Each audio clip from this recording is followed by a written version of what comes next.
আপনি যে আমাকে ডাকবেন, আপনি কি গতকালকেও জানতেন নাকি? না, গতকালকে তো জানতামই না। সেটা তো আবার আরেক প্রসঙ্গ। গতকাল প্রসঙ্গ আপনি সেটাও তুলতে পারেন। না, আমি তুলতেই চাই, আমি তুলতেই চাই। না না, আমি তুলতেই চাই। না না না না না, হ্যাং অন এ সেকেন্ড। আমি কিন্তু এটা আপনি যখন ধমকটা বললেন, তাহলে আমার এটা বলতেই হয় যে আমি সার্জিস, হাসনাত, নাহিদ, মাহফুজ এদের কারো ধমকে আমি এই জায়গা থেকে সরে আসছি, ব্যাপারটা এরকম না। যেহেতু একটা আইন আছে, সেই আইনটার উপর ভিত্তি করে সেই আইনটার কিছু ইমপ্লিকেশনস আছে, কিছু জায়গা এরকম আছে যে জায়গাগুলির মধ্যে থেকে আমার লোকজন, আমার এখান থেকে মামলা হইতে পারে 10টা, এবং এই সরকারের সামর্থ্য নাই এই মামলা থেকে আমাকে তারা রক্ষা করতে পারবে। ও হয়তো মামলা করবে না, কিন্তু 10টা জায়গা থেকে যখন মামলা করা হবে তখন ও বলবে যে আমি তো জানি না, এটা মব করছে। তার মানে আসলে সবসময় যে সরকার উল্টো পথে হাঁটতে চাইছে ব্যাপারটা আমি সেটা জানতে চাইছি আপনার কাছে। তাদের অনুকূলে নাই, সেটা তো আছেই, রাইট। হাউএভার এই পর্যন্ত তাদেরকে হাউএভার আমি জনাব নুরুল হক নুরের কাছে জানতে চাইবো যে গত 6-7 বছরের হিসাব করলে একক হিসাবে ছাত্রলীগের হাতে মার খেয়েছেন সবচেয়ে বেশি আপনি। 6-7 বছর তাদের নিগ্রহের শিকার হয়েছেন, জীবনের ঝুঁকির মধ্যে পড়েছেন। যারা আপনাকে বিভিন্ন সময় মেরে ফেলতে চেয়েছে, সে ছাত্রলীগ এখন একটা নিষিদ্ধ সংগঠন, এবং এই নিষিদ্ধ সংগঠন বা একটা সন্ত্রাসী সংগঠন হিসাবে তাদের একটা নিষিদ্ধ করার ক্ষেত্রে একটা জনমত তৈরি হয়েছিল। এই নিষিদ্ধের দাবির পক্ষে আপনিও ছিলেন কিনা, জনাব নুরুল হক নূর?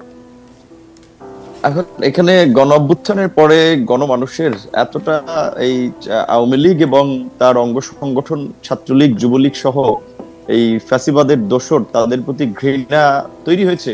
মানুষ আসলে তাদের নামটাও শুনতে চায় না। তো যার ফলে আমরা লক্ষ্য করেছি যে আমাদের নেতাকর্মী সহ বড় একটা অংশের মানুষ, বিভিন্ন রাজনৈতিক দল, তারা বলছে যে যেখানে জার্মানি কিংবা ইটালির মতো দেশে ফ্যাসিবাদের কারণে মুসোলিনির পার্টি কিংবা হিটলারের নাৎসি পার্টি নিষিদ্ধ হয়েছে, সেখানে বাংলাদেশে আওয়ামী লীগ এবং আওয়ামী লীগের যে সবচেয়ে সন্ত্রাসী সংগঠন এবং হাতুড়ি হেলমেট বাহিনীর যারা তাণ্ডব চালিয়েছিল এই আন্দোলন সহ গত 1.5 দশকে, সেখানে ছাত্রলীগ এবং যুবলীগ ছিল অগ্রণী ভূমিকায়।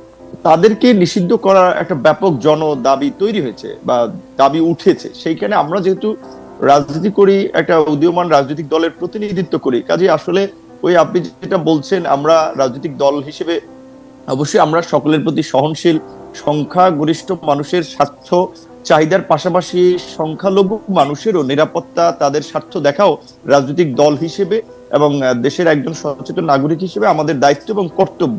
এই রাজনৈতিক দল সহ বিভিন্ন মানুষের যে দাবিটা উঠেছে যে আওয়ামী লীগ এবং ছাত্রলীগ, যুবলীগকে নিষিদ্ধ করা, আমরা যদি তার বাইরে আসলে অবস্থান নেই, সেক্ষেত্রে আমরা কিন্তু রাজনৈতিক দল হিসেবে জনমত হারাবো এবং বর্তমান সময়ের প্রাসঙ্গিকতা হারাবো। কাজে আমাদের কিন্তু এই জনগণের দাবির সাথে থাকতে হচ্ছে, এবং ছাত্রলীগকে তো ইতিমধ্যেই নিষিদ্ধ করেছে। তবে আমার ব্যক্তিগত মতামত হচ্ছে যে ওই ওই শেখ হাসিনা বা আওয়ামী লীগ যে প্রক্রিয়ায় আপনার একটা প্রজ্ঞাপন জারি করে নিষিদ্ধ করেছে, আমি মনে করি সেই প্রক্রিয়ায় না গিয়ে বরঞ্চ তাদের বিরুদ্ধে বিভিন্ন ধরনের শুনানি, তাদের অপকর্ম, যে ছাত্রলীগকে কেন নিষিদ্ধ করা প্রয়োজন, গত 15 বছরে যে ছাত্রলীগের অপকর্ম, সেগুলো তুলে ধরলে ছাত্রলীগকে 100 বছর এমনি নিষিদ্ধ করা যায়।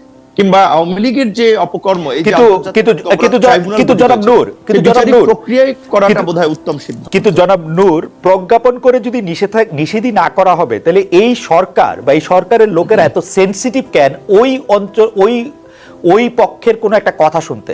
যেমন ধরেন, আমি আমার উদাহরণ দিই। গতকাল আমি ছাত্রলীগের, নিষিদ্ধ ঘোষিত ছাত্রলীগের সভাপতি সাদ্দাম হোসেনকে ডাকলাম। এই সরকারের লোকজনে মনে হইল ও আইসা একটা তথ্য দিবে, ও আইসা একটা কথা বলবে, তারা পুরো পৃথিবী ঘুরে যাবে। আমি বিরক্ত হয়েছি হচ্ছে যে আইনটাকে আমি আগে দেখি নাই, দেখছি, কিন্তু আইনটা দেখার পরেও আমি বুঝছি, যখন আপনি মানে একটা সাংবাদিক ভিকটিমের পক্ষে দাঁড়াবে, ভিকটিমের জায়গা থেকে যদি কেউ মনে করে একটা প্ল্যাটফর্ম দেওয়া হচ্ছে, সাংবাদিকের এথিক্যাল জায়গা হচ্ছে তাকে এটা না দেওয়া। হাউএভার তারা কিন্তু কারো কথাই শুনবে না, কারো কথাই জায়গা দিবে না, তাহলে তারা এটা কেমনে করবে? মানে আমি আপনার সাথে কিন্তু 100 ভাগ একমত। ছাত্রলীগ 15 জুলাই থেকে এই 5 আগস্ট পর্যন্ত কিন্তু না, গত 15 বছরে যা করছে, ওদের 100 বার 100টা বিষয় 100 রকম শুনানি হওয়া উচিত। তাদেরকে জিজ্ঞেস করা উচিত তারা কখন কোথায় কিভাবে করছে। সাদ্দাম হোসেনকে জানতে চাওয়া উচিত যে 5 আগস্ট সে কোথায় ছিল, কেমনে পালাইলো, এটা জানতে চাওয়া উচিত সাদ্দাম হোসেনের কাছে। সেইটা আমি ট্রাই করছিলাম, কিন্তু ওনারা এটা পছন্দ করলো না। আপনারা এটা পছন্দ করলেন, এটা কেন? কারণটা কি? না, না, আমি ব্যক্তিগতভাবে এতটা অসহিষ্ণু না। মানুষকে কথা বলতে দিতে হবে। আমাকে যারা পছন্দ করে না তারাও তো আমাকে নিয়ে অনেক সমালোচনা করে, অনেক কথা বলে, সেটা শোনার প্রয়োজন। এবং আমি আপনার প্রোগ্রামটা মনে করি হওয়া দরকার ছিল এই কারণে। এটা হচ্ছে আর একটা প্রবলেম হচ্ছে কি, এখন সোশ্যাল মিডিয়া এত জনমত হচ্ছে, লাইক হচ্ছে, দ্রুত শিফট হচ্ছে, এবং মানুষ ছোটখাটো ইস্যু এবং এতটা বিভ্রান্তি বা জনমত গঠন করার একটা সহজ পদ্ধতি তৈরি হয়ে গেছে মব জাস্টিসের মতো, যার ফলে অনেকে ওই যে বলছেন এখন আপনার মতো সাংবাদিক আপনার হিসাব করতে হয় যে আমি অমুককে ডাকলে পাবলিক আমাকে গালি দিবে কিনা, কি বলবে কিনা, কিংবা না, আমি কেয়ার করি না পাবলিকের গালি, আমি কেয়ার করি না নূর, পাবলিকের গালি আপনি কেয়ার করেন, আপনি খেয়াল করেন নূর পাবলিকের গালি আমি কেয়ার করি না, আপনি খেয়াল করে দেখেন 50টা জায়গা থেকে 50টা মামলা হবে এই আওয়ামী লীগের বানানো একটা ল দেয়া 50টা জায়গা থেকে। তো এই হ্যারাসমেন্টটা বাংলাদেশে আমার অপারেশন আছে, আমি আমেরিকায় রেজিস্টার্ড হইতে পারি, বাংলাদেশে আমার অপারেশন আছে, সেখানে আমার রেজিস্টার্ড হতে হবে, তো সেগুলো আমি কেন আমি এই হ্যারাসমেন্টটা নিব? না, এটা এখন সেরকম এখন হইতো কিনা এটা তো আমরা জানি না, আপনিও জানেন না, কারণ এখন তো আর ওই আগের পলিটিক্যাল গভর্নমেন্টের মতো একেবারেই কোনো পলিটিক্যাল গভর্নমেন্ট না। দ্বিতীয়ত আমরা এই আপনি মামলার কথাটা যেহেতু তুলেছেন, যখন আপনার কিছু সাংবাদিক আসলে যারা সরাসরি ইনভলভ না এই গণহত্যায় কিংবা ঘটনায় সুনির্দিষ্টভাবে, তাদের বিষয়ে আমরা কথা বলেছিলাম। কিছু ব্যবসায়ীকে মামলায় অন্তর্ভুক্ত করেছে, আমরা এরকমও শুনেছি যে সেই ব্যবসায়ীর কাছে মামলার এজাহার নিয়ে গেছে যে আপনাকে মামলার আসামি করা হবে, না হলে টাকা দিতে হবে আমাদেরকে 2 কোটি 5 কোটি।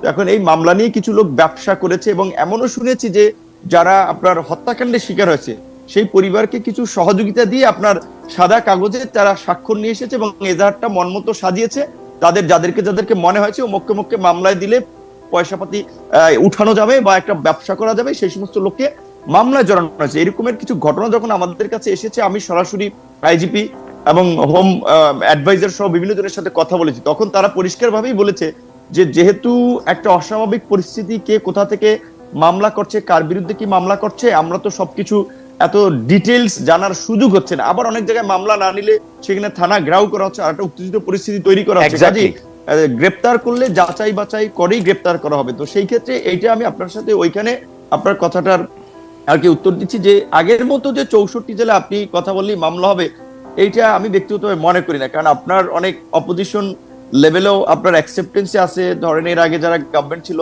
তাদের লেভেলেও নূর আমার কথাই হইতেছে না, নূর আমার কথাই হইতেছে না, নূর আমি বলি এটা পার্সোনাল, সেটা তো আমরা দেখেছি। নূর পার্সোনাল ঘটনাকে কেন্দ্র করে তো মানুষকে জাস্টিফাই করার সুযোগ নাই যে সে একটা অন্যায় করে ফেলছে, যা সে ফেসিবাদের দোষর হয়ে যাচ্ছে। এই যে আপনার একটা ট্যাগিং প্রবণতা, এটা এখনো আছে, এটা খুব দুঃখজনক।